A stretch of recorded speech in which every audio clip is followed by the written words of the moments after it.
Subscribe करें city news Jharkhand.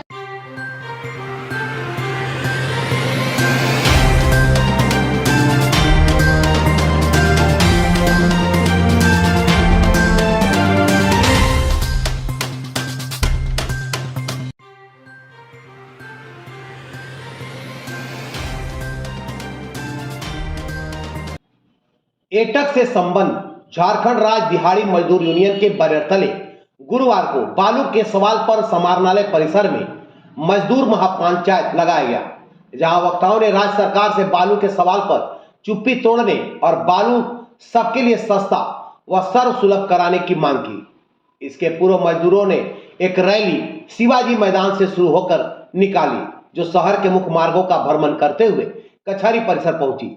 Rally में शामिल मजदूर हाथों में लाल झंडा और तख्तियां लिए नारेबाजी करते चल रहे थे।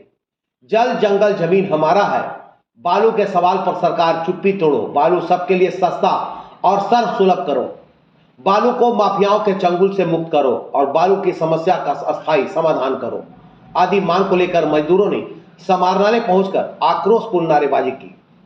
बालू सबके लिए सस्ता और सर्वसुलभ करने की मांग को लेकर आयोजित मजदूर महापंचायत की अध्यक्षता दिहाड़ी मजदूर यूनियन के जिला अध्यक्ष गौतम कुमार और संचालक महासचिव राजीव कुमार ने किया। मौके पर एटक के राज्य सचिव राजीव कुमार ने कहा कि विगत 2.5 सालों से झारखंड में बालू की कृत्रिम संकट पैदा कर बालू माफियाओं को और ठेकेदारों के हवाले कर दिया गया है। एनजीटी और कोर्ट के द्वारा रोक हटाने के बावजूद भी पलामू में बालू का उठाव शुरू नहीं किया गया, लेकिन प्रशासन, पुलिस और माफिया की गठजोड़ से बालू बड़े लोगों को आसानी से उपलब्ध हो रहा है। निर्माण कार्य ठप है, जिससे मजदूर रोजगार की तलाश में पलायन कर रहे हैं। वहीं छड़, सीमेंट, ईटा, छरी बेचने वाले दुकानदारों पर दोहरी मार पड़ रही है।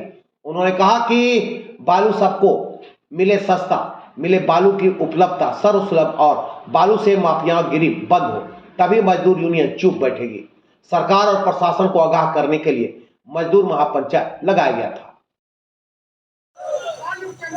नहीं चलेगी, बालू के बाद किसी पे रोक लगाओ, बालू के बाद किसी पे रोक लगाओ। डाल्टनगंज शहर में मजदूरों का एक जुलूस निकला और मजदूरों का ये महापंचायत आप देख रहे हैं। महापंचायत मजदूरों का बालू के लिए था। बालू मजदूरों से, गरीब लोगों से दूर जा रहा है। बालू का माफियाकरण हो गया है झारखंड के अंदर। पिछली सरकार ने इसको माफिया के हवाले कर दिया था और पिछली सरकार जब गई, उसके बाद जो सरकार आई, ये सरकार हम लोगों को उम्मीद दिलाई थी कि हम माफिया लोगों के हाथ से बालू को सर्वसुलभ कराएंगे, लेकिन ऐसा होता नहीं दिखा। 2.5 सालों से झारखंड के अंदर बालू का किल्लत है। गरीब लोगों का घर बनना रुका हुआ है। आम लोग बालू के संकट से परेशान है। बालू जो है एक बहुत बड़ा मुद्दा झारखंड के पलामू क्षेत्र में ही नहीं है, पूरे झारखंड में है। और ये बालू जो है माफिया के हाथों में सरकार इसको बेच दिया है और इसके खिलाफ में एक तिहाड़ी मजदूरों ने एक बिला उठाया है यहाँ से, पलामू से, डाल्टनगंज से। इसको पूरे झारखंड में फैलाना चाहिए। राजीव जी शुरुआत किया है, उसको फैलाएंगे। अभी सारे संसाधनों की लूट हो रही है और कोर्ट कचहरी का जहां तक मसला है, अभी हमने बातचीत के क्रम में कहा कि पूरे हिमाचल के अंदर जो भूस्खलन आया वह पर्यावरण के कानूनों के उल्लंघन की वजह से आया। न वहाँ कोई एनजीटी है, न वहाँ कोई रोक है। भरमाना में चले जाइए, सीमेंट की फैक्ट्रियां यहाँ से वहां तक, बिलासपुर तक आपको मिल जाएंगे। तो कहने का गर्ज ये है कि सारा कायदा, सारा कानून इस देश के गरीब के लिए है।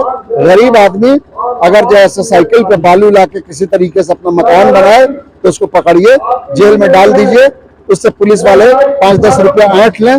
बड़े लोग जैसे बड़े पैमाने पे बालू की ढुलाई करें और पुलिस को पता भी नहीं चले, तो बालू को देखते देखते ही लोगों ने एक कमोडिटी में कन्वर्ट कर दिया। बालू जो फ्री में मिलता था, आज 5,000 रुपया में ट्रेलर मिल रहा है। ऐसे ही पानी को देखिए, लोगों ने देखते देखते कमोडिटी में कन्वर्ट कर दिया। पानी रेलवे स्टेशन पे सब जगह पहले मिला करता था, सारे रेलवे स्टेशन का टोटा आपको बंद मिलेगा और आप बोतल का पानी खरीदने के लिए बाध्य हैं। तो इनका बस चलेगा तो हवा को भी कब्जे में लेके कुछ दिन में बेचना शुरू कर देंगे।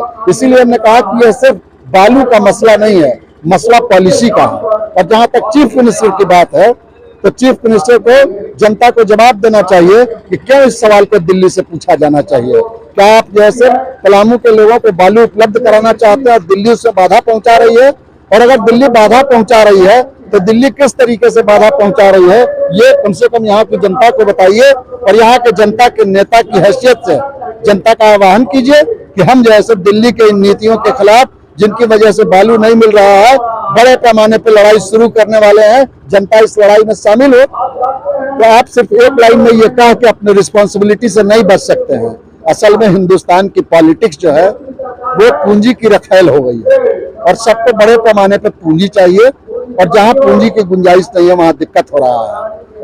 अब आप देखिए क्या हाल है, बालू के चलते जैसे इंदिरा आवास का मकान रुका है, वीडियो नोटिस करता है कि जैसे मकान क्यों नहीं बना रहे हो, पैसा हम रिकवरी करेंगे। तो ये जो तमाशा चल रहा है, इस तमाशे के खिलाफ जनता को ही आखिर सड़क पे उतरना पड़ेगा। अभी जनता के लिए मसला है कि नहीं हमको मालूम नहीं है। जनता को दिक्कत तो होती है, लेकिन उसके लिए ज्यादा बड़ा मसला राम मंदिर का मसला है। उसके लिए ज्यादा बड़ा मसला जो है देश के स्वाभिमान की रक्षा का मसला है। उसके लिए ज्यादा बड़ा मसला जो है वो हिंदुत्व की रक्षा का मसला है। जनता जिस दिन समझ जाएगी कि जिंदगी के सवाल बड़े सवाल हैं और जिंदगी के सवाल पे हमको लामबंद होना चाहिए, उस दिन सारे सवालों का जवाब चला आएगा। कोई रथ यात्रा निकाल रहा है, कोई संकल्प यात्रा निकाल रहा है, कोई और यात्रा निकाल रहा है। बालू के लिए यात्रा क्यों नहीं निकलता है? क्यों नहीं जैसे लोग सड़क पे निकलते हैं? ये यहाँ के जनप्रतिनिधियों का भी कंसर्न नहीं है। अभी बीजेपी का 2-3 अभियान आप लोगों ने देखा होगा जो चला, लेकिन आपने देखा कि बालू के लिए जैसे कोई लड़ाई बीजेपी ने खड़ी की हो, या जैसे सत्ताधारी पार्टियां भी जैसे लड़ाई खड़ी करती हैं। जब सरकार ध्यान नहीं देती है तो अपनी ही सरकार के खिलाफ कभी कभी बोलना पड़ता है। तो ये बोलने का साहस जब तक लोग नहीं पैदा करेंगे तब तक ये दिक्कत जारी रहेगा। इसीलिए हमने कहा कि ये सिर्फ बालू का मसला नहीं है, ये कारपोरेट लूट का मसला है। पानी पे उनका कब्जा, जंगल पे उनका कब्जा, बालू पे उनका कब्जा, सब चीज पे उनका कब्जा हो गया है। हिंदुस्तान धीरे धीरे हिंदुस्तान की जनता के हाथ से निकल गया। अब हम लोग के पास सिर्फ हिंदू मुस्लिम का एजेंडा है, बालू नहीं है। बच्चों का पढ़ाई नहीं है, स्कूल में फीस का बढ़ जाना इस देश में एजेंडा नहीं है। एजेंडा क्या है कि 24 में राम जन्मभूमि मंदिर बनेगा, उसमें घुसिए और जैसे जिंदगी के सारे सवाल हल हो जाएंगे।